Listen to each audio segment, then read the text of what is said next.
For more about coal ash and where it's being stored around our region, visit greatlakesnow.org/coal ash. There, you'll find all the work of Medill journalism students, including Tom Quinn, who reported on one potential solution: beneficial reuse of coal ash. This next segment is based on his story. In communities around the Great Lakes and around the country, coal ash is a real environmental concern. According to Lisa Evans, an attorney with the environmental advocacy group Earth Justice, it's important that we manage it carefully because coal contains harmful elements. Coal naturally contains lots of heavy metals, and when you burn it, you concentrate those heavy metals like arsenic, mercury, selenium, thallium, radium, a long list of very, very dangerous and poisonous metals. And it's going to get into the environment if you don't dispose of it properly. The good news is there is an alternative to disposal. Coal ash from present-day power generation and coal ash from the past that's been stored for decades can be used to create valuable products and materials. And according to Thomas Adams, executive director of the American Coal Ash Association, there is a big environmental incentive for us to get it right. We have an opportunity to do some really good things from an environmental standpoint to improve our situation in terms of disposal, reduce the amount of material in landfills and ponds, and improve the performance of our infrastructure. Beneficial reuse of coal ash can save space at landfills, conserve energy, and lower greenhouse gas emissions. Jack Groppo, professor of mining at the University of Kentucky, is an expert in the utilization of industrial byproducts. He says the main beneficial use for coal ash is in the production of concrete. Concrete is an assemblage of coarse and fine aggregate glued together, if you would, with a binder of Portland cement. And fly ash can be used as a substitute for some of the Portland cement. It's a tried and true practice that was actually used during construction of the Hoover Dam. Substituting fly ash makes the concrete stronger. It helps control heat given off as the concrete cures, and it helps the bottom line. Portland cement is around $120 a ton right now, when fly ash is significantly less than that. And as well, it has a CO2 benefit because the embodied CO2 burden for producing fly ash has already been consumed through the combustion process, as opposed to Portland cement, which is a very energy-intensive process.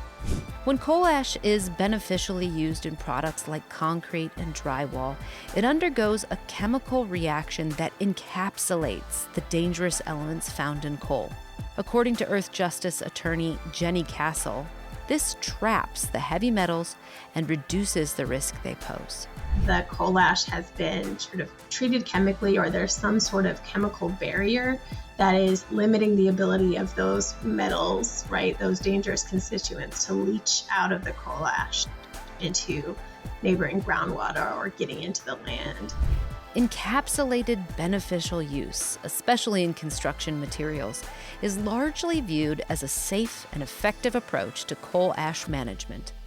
But encapsulated use isn't the only type of reuse. There's also unencapsulated use, which does not put coal ash through a chemical reaction.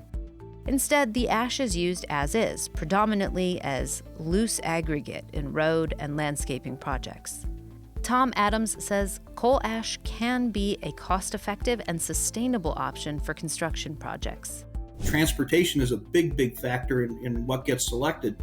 So if you've got a power plant that's nearby one of your projects, like we have one here in Indianapolis area right now, or I-69 is going right by a power plant that has material they could be using for a base, that's the best opportunity from a sustainability answer. You've got a product that works, a product that's been proven for years, it's close by, you'll have less impact on the environment by having less trucking. Despite these benefits, unencapsulated reuse of coal ash is more controversial than encapsulated reuse. There are no barriers, there's no chemical change, right? There is nothing stopping those dangerous heavy metals from leaching into surface water, draining into groundwater, or leaching into groundwater, or getting into the air, affecting the lungs and harming the bodies of those that breathe it in.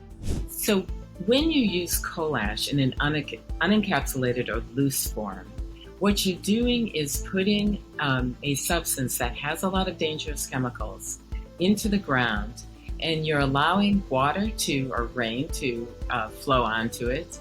When that water percolates through the coal ash, that's going to get into the underlying groundwater. Now, when that water percolates through the ash, it's going to take with it the harmful chemicals.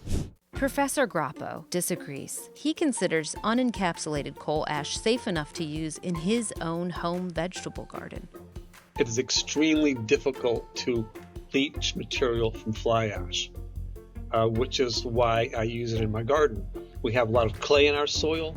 It's hard to grow vegetables in clay, so when you tilt fly ash in to the soil, it loosens the soil, much like sand would do the same thing, so the roots can actually grow and develop. And I feed those vegetables to my children, and I don't love my children any less than anybody else loves their children. Despite the lack of consensus, contamination cases do exist. A cautionary and very tragic tale is when coal ash was used, quote unquote, beneficially in the town of Pines, which is a small town in northern Indiana. The town of Pines had both a leaking, partially unlined landfill, and then it also had roads built out of coal ash, which were not paved. It had coal ash driveways and paths. It had coal ash playgrounds. And so what we had there was high levels of arsenic in what looked like soil, but was actually either coal ash or coal ash mixed with soil, making that arsenic available to the children playing on the playground. And then all these chemicals leached out of the coal ash and into the town's drinking water wells. It was so bad that EPA came in. They declared the town a Superfund site, and they've been working for 20 years to clean up the groundwater and to remove soil contaminated by coal ash. Tom Adams of the American Coal Ash Association says the low number of damage cases supports his view that coal ash is safe, and contamination tends to be the result of unethical dumping.